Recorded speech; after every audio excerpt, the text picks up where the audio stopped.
I'm super excited to be here today with Jessica, so thank you. Let's give her a welcome. Hi, everyone. Thank you so much for being here. It's my incredible pleasure to get to be here. I love this show. I loved Tom Spurgeon, who, kind of started the show, directed its form, and the Billy Ireland is amazing. I think we're also privileged to get to be here. I feel super lucky and very grateful that Rachel took time to interview me today. What I wanted to do to start with is just read a really short comic that I put together recently in July that kind of talks a little bit about visual art and in my life. And I think this sort of intersection between like the fine art world and comics is something that's important to me and comes up often. And this will also, it's a bit bleak, warning, it's a bit sad, but then we'll get to the laughs after the sad comic, I promise you. Okay, so there's text that accompanies these, and I guess I will, in historic comics reading fashion, also read out the word balloons. My friend Lee McClure had a tattoo that read, "Still Alive." The joke is that one day a mortician will see it and will laugh at me for being dead. This tattoo always reminded me of the On Kawara project, "I Am Still Alive," which entailed Kawara sending telegrams containing the sentence to his friends. You can see here. Of this project, Kawara said, also just side note, I think really great cartooning practice to put this much text in a word balloon for any aspiring cartoonists in the room. Kawara said of this project, "In a certain sense, the phrase 'I am still alive' can never be sent, as it cannot be received by the addressee instantaneously, and is only valid at the very instant that it is being written, and in the very next second is no longer a certainty. If the addressee receives the telegram a few hours or days later and reads it, he merely knows that the sender was alive at the very instant the telegram was sent. But when he is reading the telegram, he is totally uncertain of the content if the content of the text is still relevant or if it is still valid. The difference, the small displacement between the sending and receiving, is that particular unseizable glimpse of the presence of the artist. Likewise, it is a sentence of self-reassurance. I am still alive. The activity of telling oneself and the world, I am still alive." Unlike with Kawara's project, in a tattoo, the reader is 100% certain of whether the content of the text is still relevant. I don't think so, buddy. Lee and I grew up on Vancouver Island, which is geographically and somewhat culturally isolated. And for those of you who aren't familiar with Canadian geography, it's on the west coast of Canada. It's near Seattle. Art and humor were our ways of connecting with the greater world and processing our own experiences. I can't believe you haven't seen Stroschek. We're going to rent it. Sounds great. Speaking of Germans, have you ever heard of this painter, Neo Rausch? You're going to love him. And in addition to being a diligent reader and viewer, Lee made art that uncannily distilled the absurdity of the world. He was particularly interested in lampooning masculinity. Of his own work, he wrote, "My bearded men cannot know what they wish to know, and so are left wall-eyed at the ever-expanding nature of their questions. They are naked and foolish in the face of eternity." That's from an artist statement he wrote in 2012. And this is what his work looked like. He was also a really phenomenal cartoonist, which I don't have images of here, but I assure you it's true. When Lee got the Still Alive tattoo, I felt a pang of grief because we'd recently broken up after a long-term relationship, and I couldn't stomach the thought of his body changing from the one that I'd known. I felt like every tattoo was a demarcation of the growing chasm between us, a physical manifestation of our drift apart. In retrospect, this feels like a perfectly stupid interpretation. Tattoos are cool, and Lee's looked good. Plus, we didn't drift apart, at least not for long. We were bonded to each other. Reading texts out here. Oh my God, I'm coming back to Victoria, December 23 to 31. I pray to see you. Also, I pray to see you. Oh, good. I hope we get to hang out. And then some blacked out text there because we were shit-talking our parents, and I didn't want to publish that. On December 28th, 2022, Lee died unexpectedly. I was on my way back to Victoria, but my flights had been delayed by 5 days due to storms. He died the day I arrived. I gave a eulogy at his funeral. Beforehand, I Googled eulogy. I did not want to focus on my own feelings of grief. I did not want to take up too much time. Ultimately, Googling how to write a eulogy felt ridiculous, my anecdotes trite, the 10 minutes painfully short. Leading up to the funeral and in the days that have followed, I've often repeated this eulogy in my head, reordering the words again and again as if the right sequence might bring him back. Each time I think about Kathy Kollwitz. This is a reproduction I made of a Kollwitz print. In 1914, Kollwitz's son Peter was killed in the war. Later, she wrote in a diary entry, made a drawing, the mother letting her dead son slide into her arms. I might make 100 such drawings, and yet I do not get any closer to him. I am seeking him, as if to find him in the work. And yet everything I can do is so childishly feeble and inadequate. I feel obscurely that I could throw off this inadequacy, that Peter is somewhere in the work and I might find him. This is how I felt about Lee's eulogy. This is how I feel about this comic, that he is somewhere in the work, obscured only by my own feebleness and inadequacy. This is a little dance I like to call the erotic crab. Careful or I'll pinch your jubblies. Real dance that Lee did. Well-meaning friends say he lives on in you. This is meant to be a comfort. It is not. Well, we shared a lot, thought processes, art techniques, a sense of humor. What I loved most about Lee was his unknowability. His mind surprised me. His work astounded me. His comedy riveted me. That is all over now. Again with this. Since his death, I've tattooed my own arm with Still Alive. It is a reminder of how in some ways I do carry him with me, a sentence of self-reassurance that I am still alive, a physical demarcation of the ever-growing chasm between us. But mostly, it's just a joke for the mortician. So that's my little comic. That was on the MoMA website. Thank you, guys.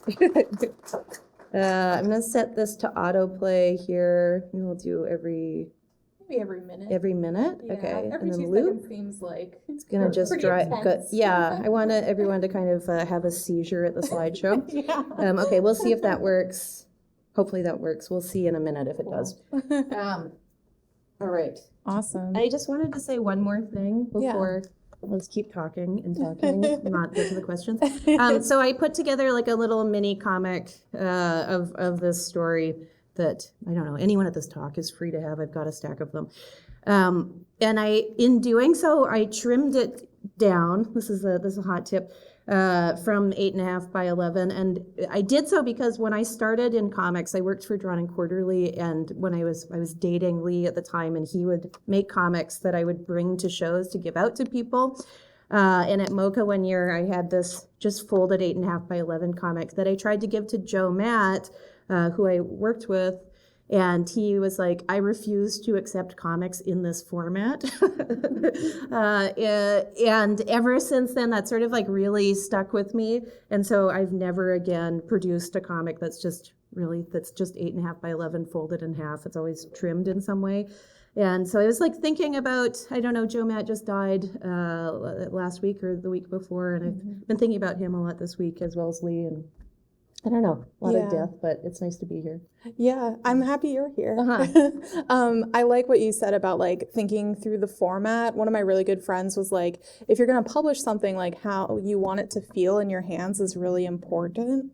So it's cool to see you put this story in print. So it has not just a life online, but also in print. Yeah. Super beautiful story. Something that I noticed even while you were reading, folks in the audience were reacting and laughing, but at the same time, you're talking about subjects that are a little bit like more difficult, right? So, I don't know what you're talking about. Grief, death, and loss, these sorts of things. And I wouldn't call your humor like dark. Mm-hmm. It's more like human than that. So I'm just wondering kind of how you started developing that voice and that kind of humor that isn't necessarily this like satirical Black humor, but this like very empathetic, more human humor, if that makes sense. Interesting. I mean, I think often the way I think about humor is like the lens through which I interpret the world, and I think it's a way of like I don't know. I think humor is a really interesting thing. It's a way of like coping with trauma, coping with grief, processing those things. It's also, I think, a fundamentally sort of, how do I put this? Like, there's something like fundamentally kind of like anti-hierarchical or anti-authoritarian about it. Like think about, Trump or something, for instance, like how he wouldn't do the White House correspondents' dinners, how like the things that seem to kind of like get to him the most were, I don't know, satire and humor about him. And it's because, it's like fundamentally like threatening to power. And as someone who's like often been kind of powerless in my life, it's been this like, I don't know, this ballast or something. So I think it's all just kind of in the way that I engage with the world. I like people. I care about people. I don't want to be cruel in most of my dealings with other people. But yeah, it comes up, I don't know, like at Lee's funeral, my friends and I just kept talking about how we were going to launch our MLM during our eulogies and like guilt everyone into buying merchandise and like investing. And it was like, Lee would have thought that was really funny. But it was, it was like a way of coping with this. This is the worst thing that's ever happened in my life. And like, how do you like go on living after stuff like that happens? Yeah. What was the MLM what were you guys going to sell? Well, Lee always had all these like weird, random, shitty jobs for his whole life. And for a while, he worked in telemarketing in Montreal. And one of the scams at one of the places he was working was this thing called e-bucks. I guess like an very early crypto kind of thing. It was like 20 years ago. So he would try to sell people these e-bucks, which I don't know like crypto is also quite mysterious to me, how one uses that or how it functions, but sort of a proto version of that. And so we were talking about making something called Lee bucks, which is kind of a crypto, like a really poorly functioning cryptocurrency. I love that. Yeah. I feel like all cryptocurrency is kind of poorly functioning. Yeah, so. I don't know. Yeah. If there's some crypto bros in the room who could come and explain it to me. If anyone could explain cryptocurrency, please find Jessica later. Yes. I love listening to men especially explain cryptocurrency to me. Yeah. I think like, and something about this story that like really hit me was this idea, like, I feel like we don't know what to say after death. And folks will be like, oh yeah, like their memory lives on in you, that sort of thing. It's like, you get tired of hearing that, right? I'm like, no, I want my jokes to live on. Like, I was funny, okay? Yeah. So I think this is like, this story is, or the type of humor that you bring to your work is a better way to memorialize someone or that sort of thing. I wanted to talk a little bit, because we saw it in your story that you read. You also integrate like a lot of references to fine art, printmaking, or I guess fine art that lives at the intersection of like craft and fine art. And I just want to hear a little bit more from you, kind of like why you feel compelled to draw those pieces into your work and to represent them. I don't know. I mean, I love comics and I love visual art and all kinds of different types of art. And I think that, some of that stuff is maybe sort of craft adjacent, certainly like my own work is, but a lot of it, like Ancora was a conceptual artist, like most of the things he made didn't even, the material existence that they had wasn't the important thing, it was the idea. And I think that's really beautiful. And I think that different media, different forms of art can provide us with different things. Like comics, I don't know that, so we'll talk, I'm sure, about Rave at some point, my most recent book, but a lot of that is about religion and kind of like, it's fiction, but it's like kind of a way for me to process this like intense evangelical upbringing that I had. And that was something that I really felt like I couldn't, I felt like I needed to be sort of like direct and clear in the way that I addressed it, in a way that narrative can do and comics can do, but like other forms of art can't. Whereas like maybe if you go see, I'm trying to think of a really great, I don't know, like you go to the museum and look at a painting in person, or go see like textile art or something, you'll have this like material kind of like visceral experience that you can't get in the same way through printed matter. So I think that they're all different forms of human creative expression, like fulfill different needs in our life, and I'm like really interested in all those things. Yeah.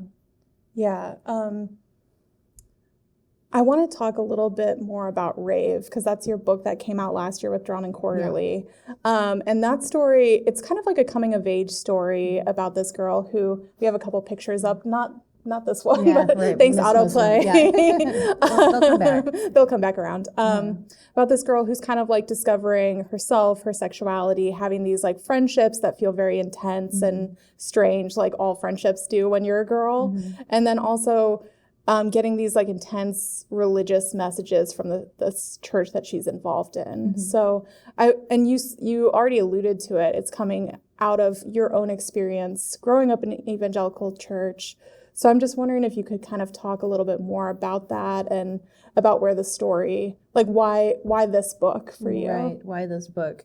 Yeah, I mean, I mentioned that I grew up in Victoria, BC, as mentioned in this comic earlier, and which is like a really interesting place. It's very, very picturesque and beautiful. It's pretty it's kind of isolated. It's on an island. And it's pretty progressive for the most part, but my family was not. They were like really, my dad especially is like this really kind of like far-right evangelical fascist. And so I went to this really intense church, but then I was going to public school with all kinds of people of different backgrounds and, experiencing these two worlds simultaneously. And I think that religion was sort of like the dominant force in the first maybe 18 years of my life. And it's something, now I'm 38, so like I guess more than half my life has been out of the church now. But at the time I was working on the book, about half my life in, half my life out. And it's just something that I think has impacted me in a lot of ways, and I wanted to kind of think through it.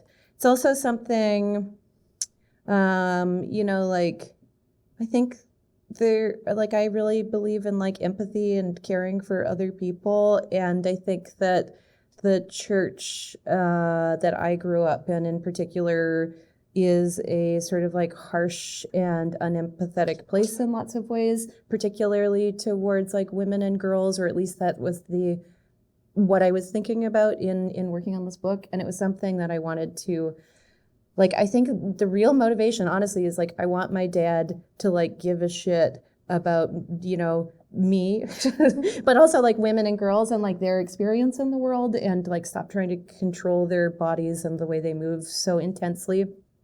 But that kind of like level of control is something that I also see in the culture writ large. So part of what I wanted to do in the book was talk about, the ways in which these pressures that are so overt in the church also exist in the culture more broadly. Yeah, that's so interesting, because I also had like a very bizarre religion experience growing up, and that was like the first half of my life until I was like 23 and I left. And then the second half, you're just like, what's going on? Like you're kind of relearning the world in all these ways.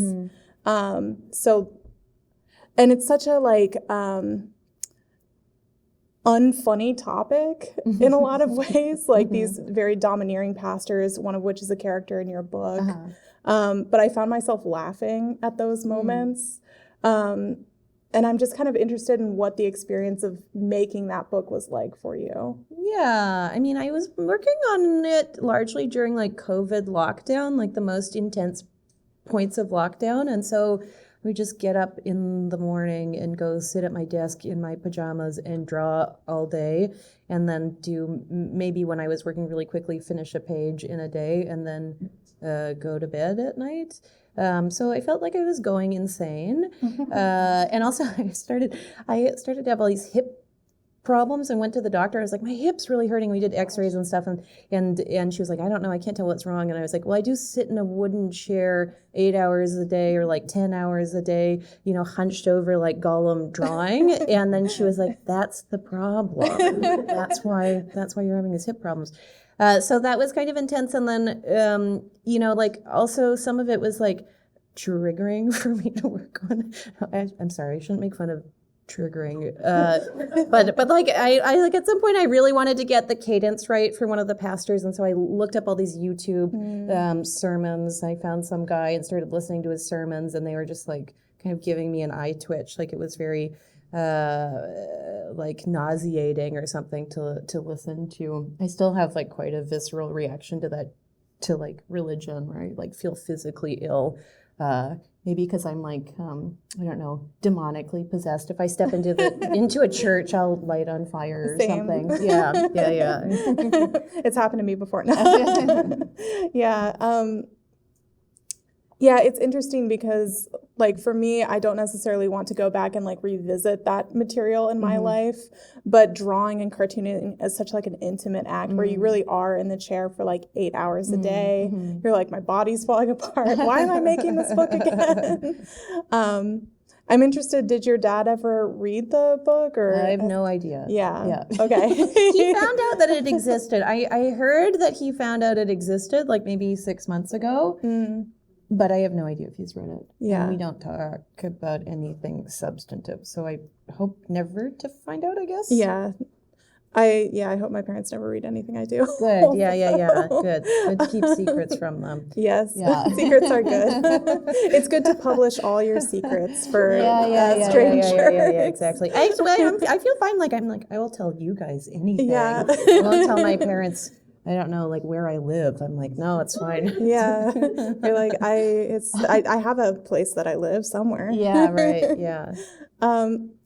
So I wanted to talk a little bit about the other side of your arts practice, which is actually on the screen. Yeah, okay, cool, good timing. So you do these like beautiful like installations, many of which involve like rugs, fabric arts.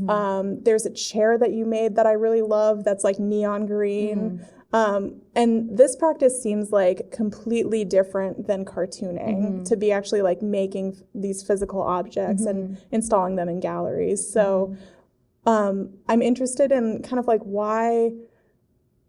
how does that shift work for you between comics and then between your other art practices? Yeah, I don't know. It feels a little bit disjointed sometimes. I think in grad school there was a lot of pressure to make the things come together, and I've sort of like given up on that. I'm like, who cares? If I feel like writing a novel or like, you know, an opera or something, I won't write an opera, but like, you know, whatever, maybe this idea needs to be expressed in dance or something. I like the kind of freedom of being able to work in different disciplines. And I think, like I mentioned earlier, that there's a different experience of like this. Yeah, fear. So this is from the show that I did called Giganto Machinations. It was done during COVID, and I was like sort of going insane in my studio and I had all these scraps of material left over that I started kind of gluing together at random, and then you know, experiencing this phenomenon of pareidolia, which is like when you look at the clouds and see a face. So I would draw these figures out from it. And at the same time, I was having all of these like, I don't know, intrusive thoughts or like arguments in my head. So things that I'm like afraid of, like men, and like climate catastrophe and, you know, the COVID and whatever. And then also lots of arguments with my dad all of the time. Oh yeah, this one's Mima's fighting with my dad about abortion. So I don't actually talk to my dad about anything, but I have a lot of arguments with him in my head where I kind of plan out what I would say if we were to talk. And so these figures emerged, and then I had them installed in a gallery, so they were kind of fighting each other. And I was thinking about the Gigantomachy, which is the battle between the gods and giants in Greek mythology, and it's something that like ancient Greek people, Athenians, would often use as a motif in their work to kind of talk through issues that were happening at the time, like Persian invasions and stuff like that. And so that's what I was doing here. Yeah.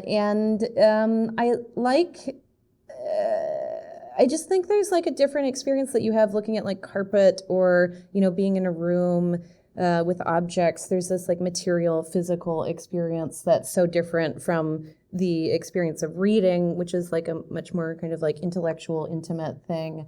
And it's also, I think, comics, I think anyway, a friend of mine described comics as a medium for control freaks, because you can like, you get to sort of really direct the reader's attention, and like, you put images down and text, and you're like working in sequence and in narrative, and it's much more controlled than, a gallery exhibition that's ideally, I think, open more to interpretation and people to have their own experiences of the work. Right. Yeah, I think I like joked once, I'm like, all cartoonists have a Virgo placement somewhere because it's this very like regulated approach to making. And then the fabric arts that you do are kind of the opposite of that. But there's still this dialogue, right? Yeah, and sometimes it's way more overt. So I don't have images in this slideshow, but I did a show at the Museum of Contemporary Art in Chicago in 2018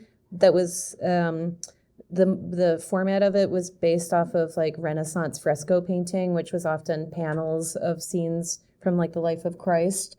So sort of a proto-comics like narrative art form. Yeah. And I used that. So it's like there are these sort of ways in which those two things blend together sometimes. Yeah.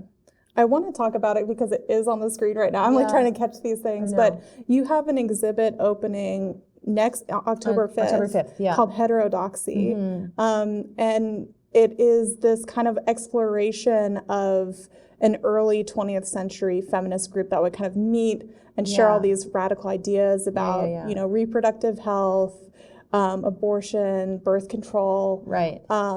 And some of them were cartoonists. So yes, I want you to talk about so I think that we're going to be able to see some slides here. So there was this feminist debate club in New York in 1912 to 1940 that was, I got interested in. This is the woman who started it, Marie Jenny Howe, who is a Unitarian minister, the woman sitting in the chair. I got interested in it because it had two cartoonist members, one of whom was named Lou Rogers, who was a suffrage cartoonist whose work I kind of became aware of through the amazing book by Jill Lepore, The Secret History of Wonder Woman. If any of you have maybe read that, it's super fascinating. It's all about Wonder Woman's creator, William Moulton Marston, who was like an absolute freak and like really interesting, weird guy. But what's mentioned kind of as a like footnote in one area is that he was friends with this cartoonist, Lou Rogers, whose work, this is her. Rogers, yeah, so she did a lot of work a lot of like predominantly suffrage cartooning, advocating for the rights of women, particularly to vote, but also like reproductive rights. So this is about birth control, trying to legalize birth control. And she worked for this magazine called Truth at some point, I think Truth magazine she worked for a number of places, but Truth, and she worked with this guy, H.G. Peter, who ended up being hired by Moulton Marston to draw Wonder Woman, the first iteration of Wonder Woman. And a slide will show up in a minute that evidences this, but he basically bit Lou Rogers' style for it. I think Moulton Marston actually explicitly was like, well, I want it to look like Lou Rogers' work, but obviously I can't hire a woman. So that would be silly. That would be insanity. So instead he hired her coworker to kind of like mimic her. So this is a Lou Rogers, Judge magazine, not Truth, Judge. So this is a Lou Rogers cartoon, Politics is No Place for Women, advocating for suffrage rights. And then we'll see the kind of like ripoff in a second. So I got really interested in her, and then Lepore in this book talks about a debate club that she was in called Heterodoxy, which was fascinating to me because when I think about women cartoonists of that era, I think of them, and the way they're written about is always as if they existed in a vacuum and that they kind of were, the sole woman to break into this newspaper and they like worked there for a bit and then that's it. And like kind of Joanna Russ, the science fiction writer, wrote this book, Why Have There Been No Great Women Writers or something, and or How to Suppress Women's Writing, that's what it's called. And she says in it that women writers of the past are described as neither mothers nor daughters, meaning that they were not so this is the Wonder Woman drawing, that they were neither influenced by previous women nor had any subsequent influence. And this is the way I think women in the history of comics up until maybe like the underground period are written about. And so finding out that Lou Rogers was in a debate club with other women was like really kind of like mind-blowing to me. And it was also, there were a lot of famous women in it. So Charlotte Perkins Gilman, who wrote The Yellow Wallpaper, was the most famous woman, but there were a lot of people in different fields who were famous at the time. And because they were also famous in their respective fields, and they were often the only woman in their fields, and they were hanging out at anarchist cafes and like, speaking really freely, the club proceedings were all secret and not recorded for the most part, to protect their like professional reputations, which is like also super interesting to me that there's like this secret debate club. Yeah, it kind of, when I was reading about the project, that really struck me, that no notes were taken, nothing was preserved in order to allow these women to speak freely, which seems so the opposite of like our culture today, where we're always like, we can post online, like the access to print is a lot easier, so we can post our thoughts online, that sort of thing. The internet has really made me feel super comfortable with just sharing my intimate, true thoughts. And it's it's very easy to be a woman online. Totally.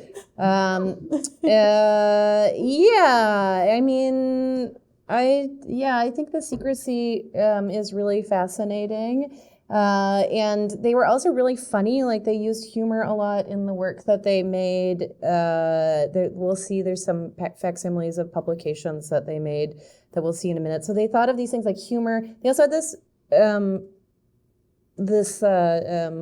practice of when new members were inducted, the first thing you would do is share a testimonial about your childhood and your upbringing, as a way of kind of like breaking down barriers between people and like fostering intimacy, which I think is really interesting and like part of how I feel like I move through the world too. Like I really like hearing about people's lives, and I think it is a way of kind of like fostering intimacy between people, and it makes you maybe. It's like the opposite of being on the internet, right? Where you're like, it's so easy to dehumanize everyone and to be like, this person's a monster because they don't agree with me, and like, I'm going to tell them that. Whereas like if you're talking face to face with someone and you find out about like, that they had a similar religious upbringing to you that was difficult or whatever, it's like immediately they just become more human, and you're able to kind of like have a conversation, and even if you have diverging views, that isn't possible in those other spaces. Yeah. I think it would be nice to have a room with like no phones or cameras where we can talk about like actual problems and talk a little bit more freely, because often I feel like the phones, the TikTok, the Instagram, it's like we regulate ourselves in these spaces and we're not actually able to make that much progress. Right. Yeah. But yeah, so you kind of took this feminist debate club that existed in the 20th century, and that's the subject of the installation that's opening on October 5th. And I want you like to talk a little bit about what is in that installation, because it's a nice melding of like your comics practice and your fine arts practice. So yeah, I mean, I'm really interested in the history of women in comics in particular, and especially like maybe starting in the mid-19th century up until the early mid-20th century. This is the other cartoonist member, Ida Sedgwick Proper, who was also a painter, also did like suffrage cartoons. So this show is recreating a kind of like fantastical version, or my own version of the meeting place that they would meet at originally, which was this anarchist cafe in Greenwich Village called Polly's. And there are, it's happening with this museum called the Fabric Workshop in Philadelphia. And they're tufting, like making carpeted walls there's a pattern on them. We'll see some images in a second that's based off of this craftsperson's designs, who is a member, Amy Molly Hicks, the other kind of visual artist member of the group. And so there are these big tufted walls, and then embedded in the walls are mirrors, two-way mirrors that contingent on like the light conditions in the room that are changing will sometimes reveal what's behind them and sometimes not. And then what's embedded in the walls are some reproductions of Lou Rogers cartoons, some drawings of the members and stuff. And then there are also these big tables, banquet tables, that have vitrines in them that are two-way mirrored again, that have like some print publications and other like ephemera from the group. And then there's going to be like a lecture series, awesome. discussion group with like people from different fields talking about important topics of today that were also important back then. Yeah. So yeah, I don't know, like it's kind of, I don't know, a way of like investigating this group. And I like the idea of like sometimes things being hidden, sometimes visible, that feels like it kind of materially mirrors the functioning of the group. Yeah, that makes sense. It's like you kind of restaged the group itself, and then are inviting other people in to explore the space, explore the history, right? Yeah, I really also think the idea of like we're facing so many enormous crises as human beings, like climate and, I don't know, reproductive rights and like all kinds of other things, civil rights. I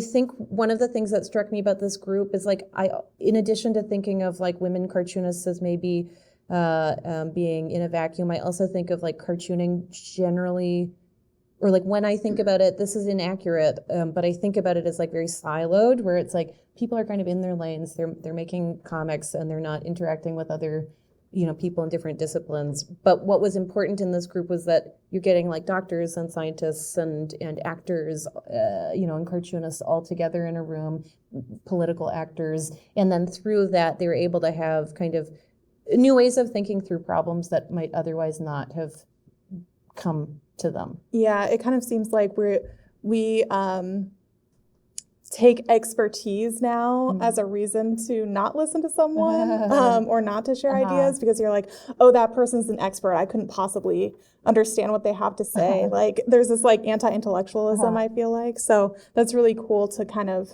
represent that, restage that in this way. I'm just also, trying to get everyone to do their own research. You know? Yeah. Yes, everyone can do research. I can't though, not me. I wanted to mention that the Billy Ireland also has an OSU. So for people who are from Columbus, the Billy Ireland has a collection of these comics and women's newspapers. So if you can go look at them at any time. It's kind of cool to see it, because I don't think it's a history that's talked about often, the suffrage cartoonists or, So.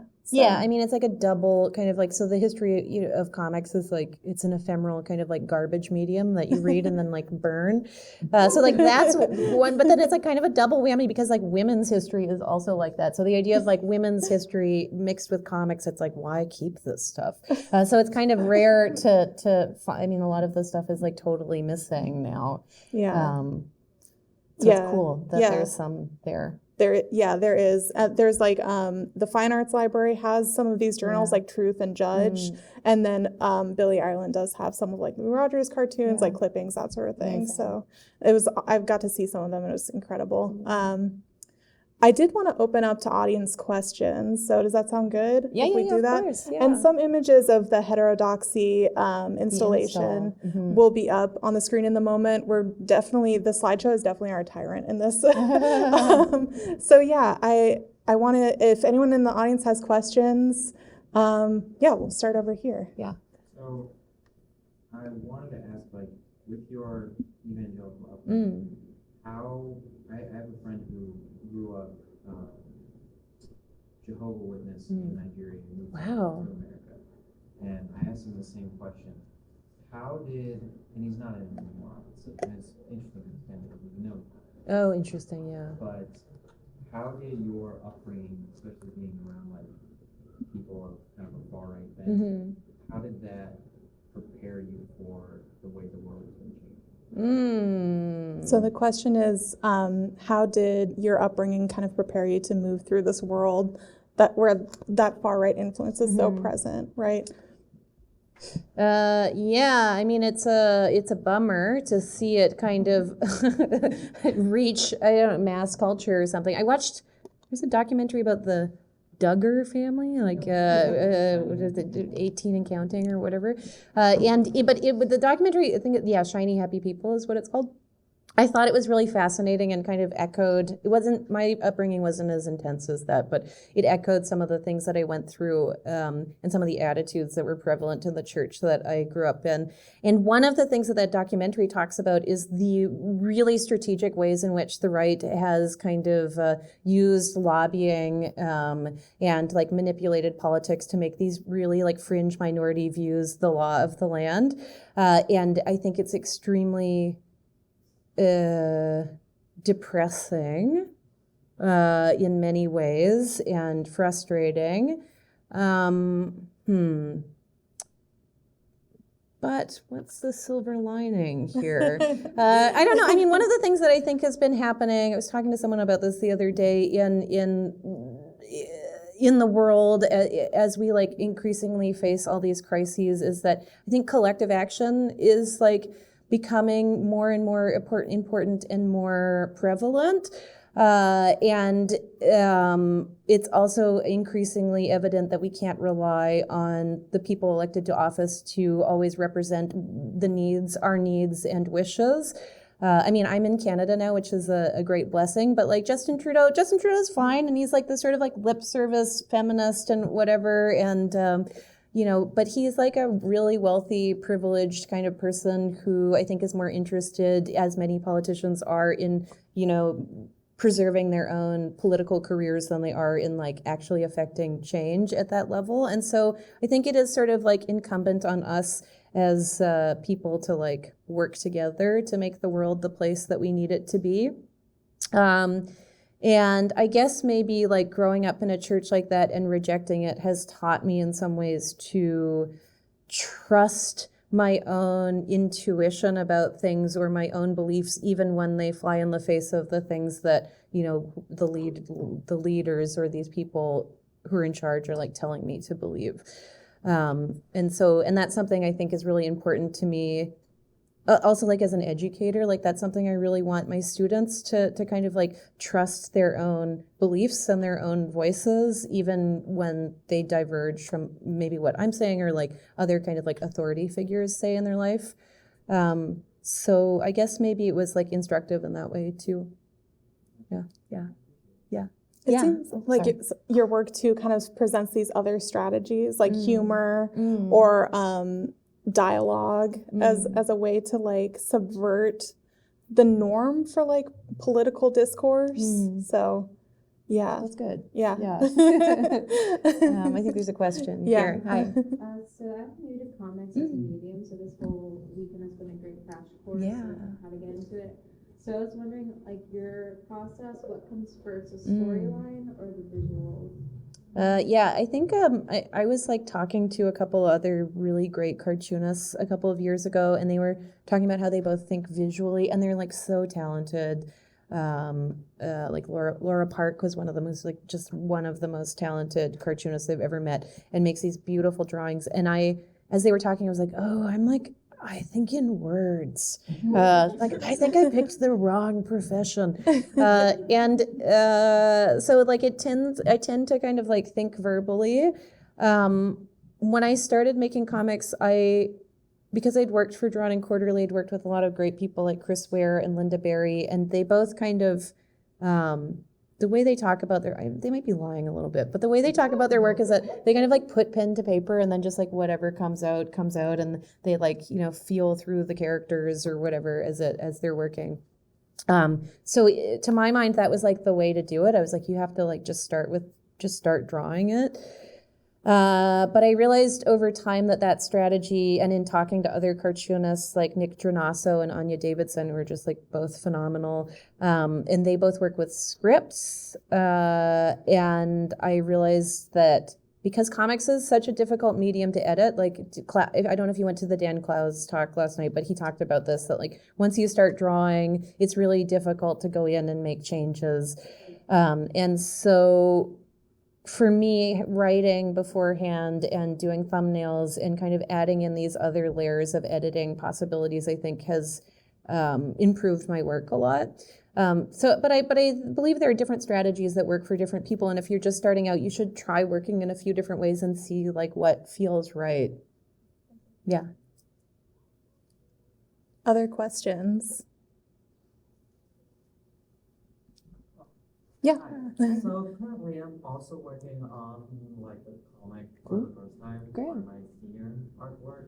So one of the things, like you say, you talk a lot about how your experience with family in your comic too, and I also trying to do that. So one of the things I kind of want to ask is, do you find it difficult for like, especially like first time to like put that onto a comic, and then like, do you ever feel like afraid that your family gonna read it and their reactions? Yes, 100%. Also, at the Daniel Klaus event last night, he was talking about how he was worried about his mother's interpretation of his new book, and then she died while he was working on it. It's sad. And I think that when Rave came out, I was extremely worried about my family's interpretation of it.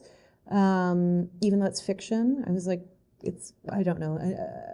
And I actually, when I was working on the book originally, the parents of the protagonist were characters, and then I was like, I don't even want to touch that, because like my mom especially is going to just 100% map herself onto this book, even if that's not really the case. And so I took them out.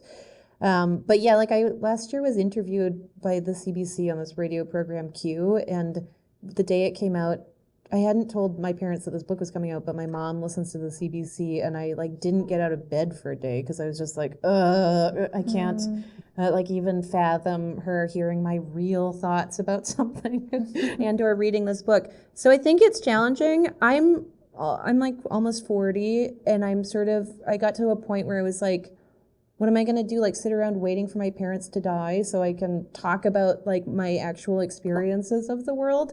I think life is really short, and you should care for other people, but also I think it's important to honor your own experience.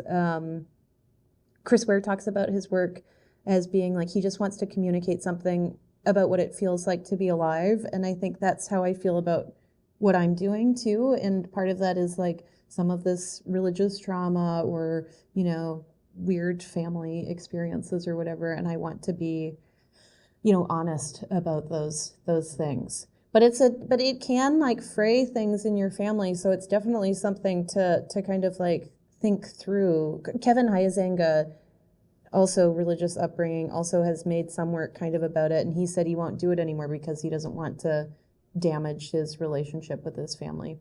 So it's really just like it's up to you. I think we're at time here. Yeah, we are getting the signal that we're at time. Yeah. So, and Jessica, you're signing right after this. I think so, yeah. We're still trying to find out where she is Rooms signing. 104 to 107, maybe Yeah. at the Laughing Ogre table. Oh, Okay. Oh, you great. know? Okay. Good. Okay. Wonderful. Okay. But we'll be up on the expo floor, and thank you so much, Thank Jessica. you. Thanks, everyone.